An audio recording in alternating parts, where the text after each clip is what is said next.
네, 감사합니다. 우리 하나님 말씀 함께 읽겠습니다. 로마서 14장 7절에서 12절입니다.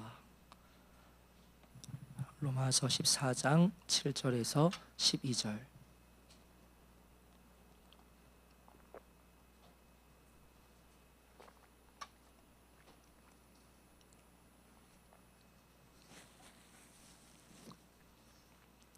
네, 우리 교독하겠습니다. 제가 먼저 읽겠습니다. 우리 중에 누구든지 자기를 위하여 사는 자가 없고 자기를 위하여 죽는 자도 없도다.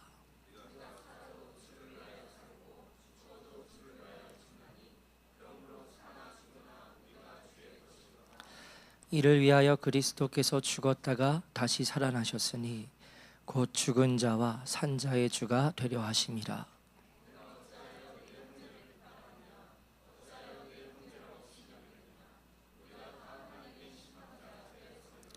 기록되었으되 주께서 이르시되 내가 살았노니 모든 무릎이 내게 꿇을 것이요 모든 혀가 하나님께 자백하리라 하였느니라. 이러므로 우리 각 사람이 자기 일을 하나님께 짓고 하리라. 아멘. 네, 오늘 2023년 마지막 주일입니다. 여러분도 아시겠지만 지난 1년간 이 시간에는 로마서 강해로 말씀을 전했었습니다.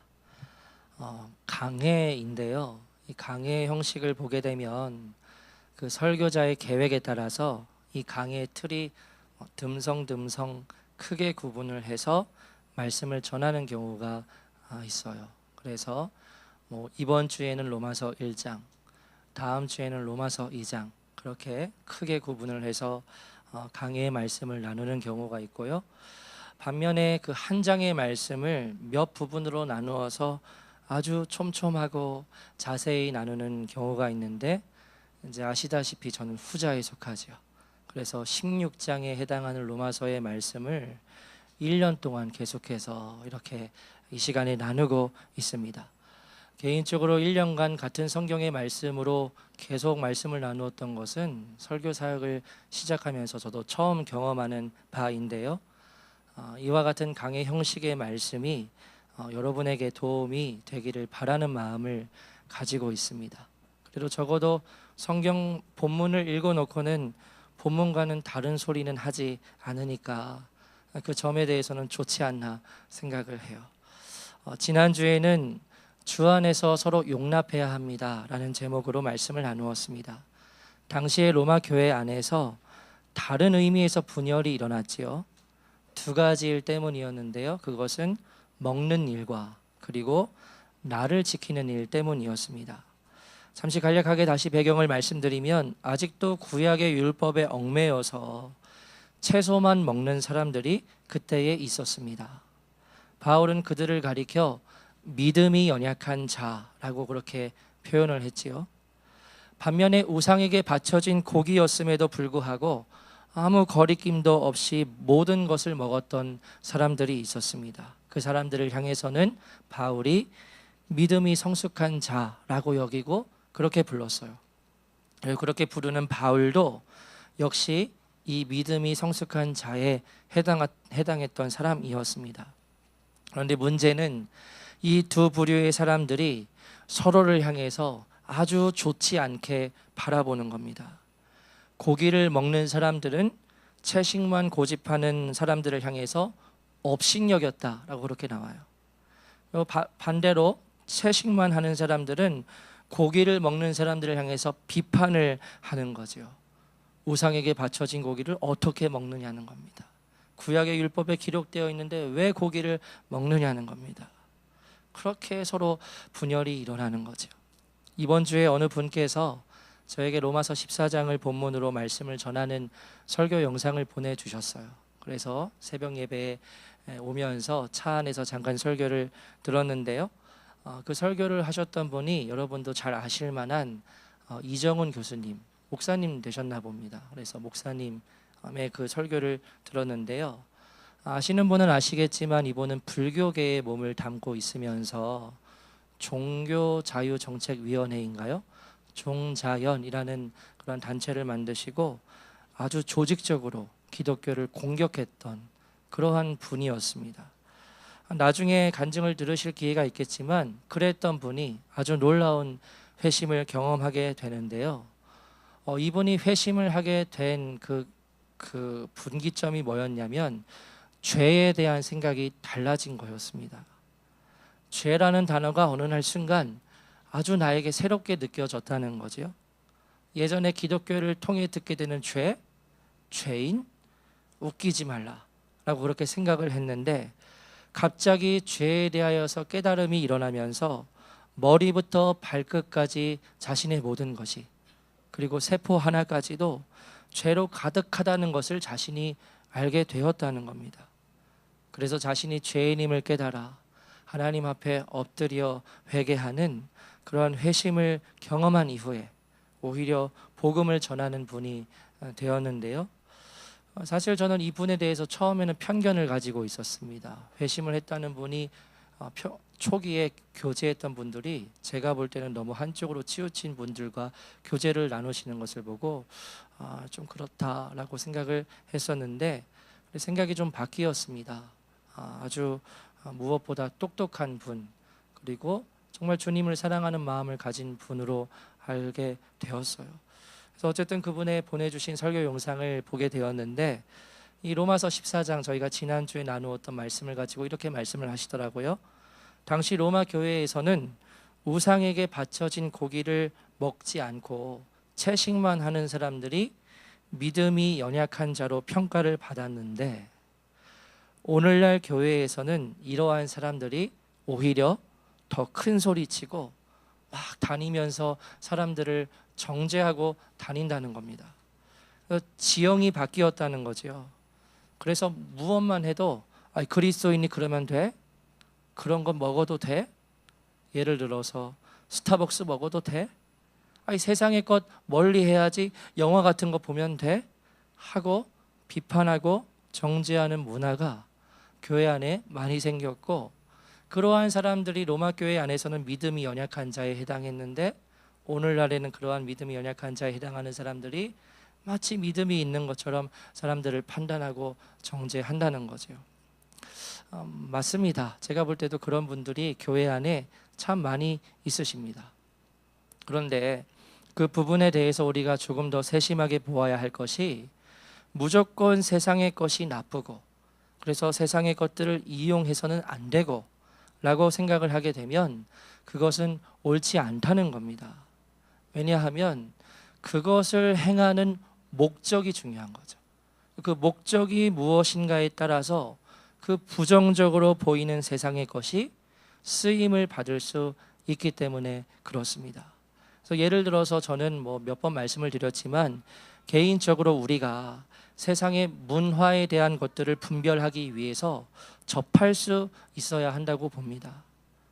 물론 그런 분별력이 아직 내게 없이는 그러한 것들을 접할 때 내가 오히려 좋지 않은 영향을 받거나 내가 그 미디어 속으로 훅 하고 빠질 수는 있지만, 그러나 분별하기 위해서는 그러한 것들을 볼 수도 있고 접해야 한다는 거죠. 그런데 이런 말들을 하게 되면 이정원 교수님 말로는 어떻게 목사가 세상의 미디어를 보라고 하느냐고 그렇게 사람들이 비판을 한다는 겁니다. 근데 보라고 하는 것이 아니라 보는 목적에 따라서 봐도 된다는 의미라는 거예요. 그래서 그러한 설교 내용을 들으면서, 설교라기보다는 강의에 가까웠는데요, 그 강의를 들으면서 맞는 말이라고 동의를 했습니다. 그래서 세상에 사람들이 열광하는 것이 있다면 왜 그것에 열광하는 것인지, 그리고 그 열광하는 것이 왜 잘못되었는지 분별을 하는 목적이라면 볼 수 있고 또 할 수 있다는 거죠. 그 예로 연말에 개인적으로 저는 분주했습니다. 왜냐면 당회 구역회도 있었고요, 또 여러 가지 성탄절 예배 준비와 이런 것들로 되게 개인적으로 바쁘고 분주했는데요. 그런데 지난 12월 12일에 12.12죠. 서울의 봄이라는 영화를 보러 극장에 갔습니다. 이거 지금 아내 모르는데 큰일 났습니다. 아직도 비밀로 하고 있었는데, 극장에 간 것은 많은 사람들이 본다고 하니까 나도 한번 봐야겠다 하고 간 것이 아니라 영화의 내용이 어떻게 구성되었는지 보려는 목적으로 갔습니다. 그런데 제가 보니까 영화의 내용이 보신 분들도 있으시겠지만 역사적 사실을 있는 그대로 아주 잘 구성했다기보다는 픽션이 매우 많이 들어간 내용이라는 것을 알게 되더라고요. 그래서 젊은 세대들이 이와 같은 영화를 보고 잘못 오해할 수 있겠다 하는 그러한 생각을 했습니다. 왜냐하면 영화의 내용을 보면 불의와 그리고 의가 너무 극명하게 갈리는 구도로 영화가 진행이 되는데 또 의의 세력에 선 것처럼 보이는 분이 너무 잘생긴 거예요. 여기에 있는 분은 너무 못생겼는데 여기에 있는 분은 너무 잘생겨서 이 자매분들은 영화를 보면서 마음이 저쪽으로 갈 수밖에 없는 그러한 목적으로 캐스팅한 건가 하는 생각이 들 만큼 너무 비주얼 차이가 엄청 났는데, 사실은 여러분 불의와 의가 부딪힌 것이라기보다는 객관적으로 유신 정권 아래에 있던 군인 세력끼리의 부딪힘이었죠. 그게 맞죠. 그래서 이런 점을 잘 분별하지 못하면 균형감을 잃고, 물론 그 군사 반란을 일으킨 세력이 잘못됐지만 너무 여기에만 포커스를 맞추고 여기만 죽일 놈들, 나쁜 놈들, 불의들, 악이고 이렇게만 하게 된다면 그것은 잘못 분별하는 것이라는 겁니다. 그래서 분별하기 위해서, 잘못된 것을 파악하고 소통하기 위해서 세상의 미디어 볼 수 있지요. 그런데 그와 같은 것을 무조건 나쁘다고 또 잘못되었다고 이야기한다면 그것은 하나님께서 보시기에 조금 아쉬운 태도가 될 수 있다는 겁니다. 그래서 지난주 말씀의 내용을 요약하자면 5가지로 나눌 수 있습니다. 첫째, 믿음이 성숙한 사람은 아직 구약의 형식에 얽매여 있는 믿음이 연약한 사람들을 업신여기지 말아야 한다는 겁니다. 둘째, 반대로 이 형식에 얽매여 있는 사람들은 그 형식을 극복하여서 본질에 충실한 사람들을 정죄하지 말아야 한다는 겁니다. 셋째로, 믿음이 연약한 사람 그리고 믿음이 성숙한 사람, 이 양쪽의 사람들을 하나님께서는 다 기쁘게 받으신다는 겁니다. 넷째로, 믿음이 연약한 사람들을 하나님께서 그냥 두시는 것이 아니라 하나님의 권능으로 그분들을 성숙하게 세워 나가신다는 겁니다. 마지막 5째로, 우리가 무엇을 하든지 다 자신이 주를 위하여 가진 믿음대로 행하면 된다는 겁니다. 문제는 우리가 믿는 믿음대로 언행일치가 되지 않는 거예요. 그래서 아까 말씀을 드렸듯이 분별을 위해서 미디어를 본다고 하면서 미디어를 보면서 오히려 그 즐거움에 빠져 있는 겁니다. 그러면서 나는 분별을 위해서 보는 거야 라고 이유를 댄다면 그것은 잘못된 거죠. 그래서 자신이 하나님께서 기뻐하시는 방향으로 나아간다고 정말 믿는다면 그 믿음대로 나아가되 서로를 향하여 비난하거나 정죄하지 말라는 겁니다. 지난주가 그러한 말씀이었고요. 오늘도 이어지는 말씀인데 우리 7절 한 말씀 같이 읽어보겠습니다. 시작. 우리 중에 누구든지 자기를 위하여 사는 자가 없고 자기를 위하여 죽는 자도 없도다. 아멘.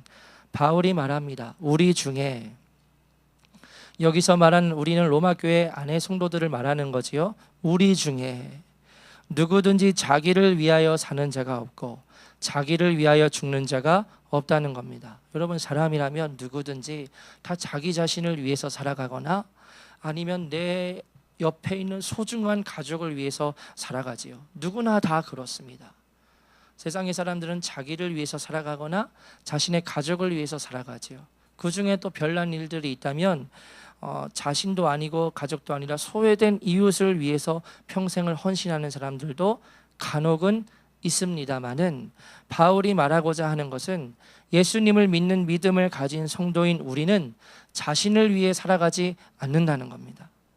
그러면 성도는 누구를 위해서 살아가지요? 8절 말씀 함께 읽겠습니다. 시작. 우리가 살아도 주를 위하여 살고 죽어도 주를 위하여 죽나니 그러므로 사나 죽으나 우리가 주의 것이로다. 아멘. 예수님을 믿게 된 성도는 이제 자신을 위해서 살아가지 않습니다. 그러면 누구를 위해 살아가지요? 바로 주를 위하여 살고 주를 위하여 죽는다는 겁니다. 그러므로 사나 죽으나 우리가 누구의 것입니까? 주의 것이라고 바울이 말하죠. 한번 옆 사람과 인사해 보겠습니다. 성도님은 주님의 것입니다 하고 지금요, 지금 인사해 보겠습니다. 뜬금없지만 인사해 보겠습니다. 네, 성도님은 주님의 것입니다.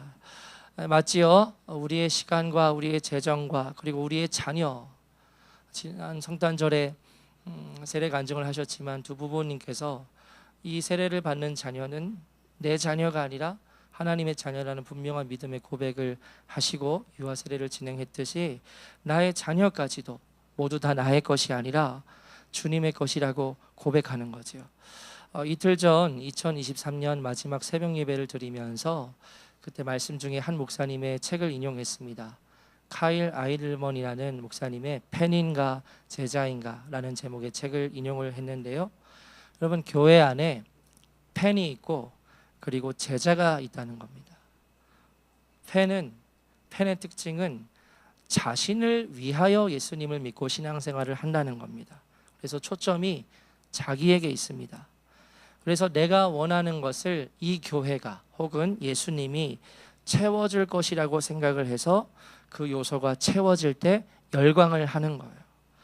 그래서 그 열광하는 요소가요, 화려한 찬양일 수도 있고, 아니면 성경 지식의 충족일 수도 있고, 아니면 사람들과 누리는 교제일 수도 있으며, 내 문제가 해결될 수 있다는 소망 때문이기도 합니다. 그래서 그와 같은 것을 갈망하면서 신앙생활을 하는 거예요. 그리고 예수님을 믿는 이유도 바로 거기에 있는 거죠.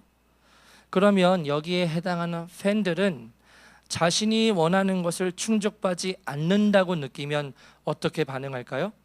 지체 없이 떠나버리는 겁니다. 내가 원하는 것을 들어줄 수 없어?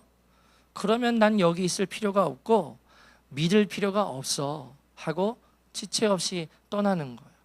그러한 사람들이 교회 안에 있는 팬들이라는 거죠. 반면에 교회 안에 제자들이 있습니다. 이 제자들은 자신들이 원하는 것이 있지요. 자신들이 원하는 것이 있습니다만 그들에게 있어서 가장 중요한 것은 주님의 부르심에 헌신하며 따라가는 것입니다. 내가 원하는 것에 초점이 있지 않고 나를 부르신 주님과 그 주님의 뜻에 초점이 있습니다. 이와 같은 제자들은 어떤 일이 있다 하더라도 결코 주님을 외면하지 않고 떠나지 않습니다. 왜냐하면 그들의 관심은 나의 이익과 내 기대의 충족에 있는 것이 아니라 오직 주님께 있기 때문입니다. 그래서 지금 우리가 읽은 8절 말씀에서 바울이 말하는 것이 우리가 바로 그 제자라는 거지요. 그래서 제자는 살아도 주를 위하여 살고 죽어도 주를 위하여 죽는다는 겁니다. 여러분은 지금 팬으로서 이 자리에 앉아 계시나요? 아니면 참된 제자로서 이 자리에 앉아 계십니까? 아까 서로 인사를 나누었듯이 나는 곧 주님의 것이라는 믿음의 고백을 마음 깊은 곳에서부터 하실 수 있게 되기를 주님의 이름으로 축복합니다. 그래서 바울은 우리 모두, 즉 믿음이 연약한 자나 믿음이 성숙한 자도 다 주의 것이라는 분명한 진리를 전한 이후에 다음 말씀에서 이와 같이 말합니다. 우리 9절 말씀 읽겠습니다. 시작. 이를 위하여 그리스도께서 죽었다가 다시 살아나셨으니 곧 죽은 자와 산 자의 주가 되려 하심이라. 아멘. 바울이 말합니다. 이를 위하여, 무슨 말이죠? 앞절에서 말하듯이 우리 모두를 주님의 것으로 만들기 위하여 예수님께서 십자가에서 죽으셨다는 것입니다. 지난 성탄 예배 때 제가 예수님에 대한 이야기를 교회 학교 아이들에게 비유를 들어 말했지요. 죄에 대한 하나님의 진노와 분노로 인하여서 바닷 가운데 광풍이 내몰아쳤을 때 죄가 전혀 없으신 예수님께서는 배 밑에서 잠을 자고 계셨지만 그 하나님의 진노로 인한 광풍을 잔잔하게 하기 위하여 자신의 몸을 스스로 바다에 던지셨다는 거죠. 예전에 나눴지만 제가 초등학교 때 모성애에 대한 이야기를 선생님께서 들려주셨어요. 비유를 하신 거지요. 절벽에 이제 끈 하나에 두 사람이 매달려서 아주 절박한 상황 가운데 있는데, 근데 매달려 있는 사람이 남편과 아내인 겁니다. 줄을 끊을 수 있는 결정권이 누구에게 있냐면 아내에게 있어요. 이 줄을 끊지 않으면 둘 다 죽는 겁니다. 그러면 그때 아내는 어떤 선택을 하느냐? 지체 없이는 모르겠는데 어쨌든 줄을 끊어내고 자신이 사는 것으로 선택한다는 거죠. 그런데 만약에 엄마와 자녀가 그 줄에 매달리는 그러한 상황에 있다면, 그리고 그 줄을 끊을 수 있는 결정권이 이제 엄마에게 있다면, 엄마는 줄을 끊어버리고 자신이 사는 것이 아니라 자신이 희생을 하는 선택을 한다는 겁니다. 그래서 그러한 이야기를 수업 시간에 들려주시는데 제가 그걸 들으면서 이제 말씀을 드렸죠. 그래, 아빠보다는 엄마야.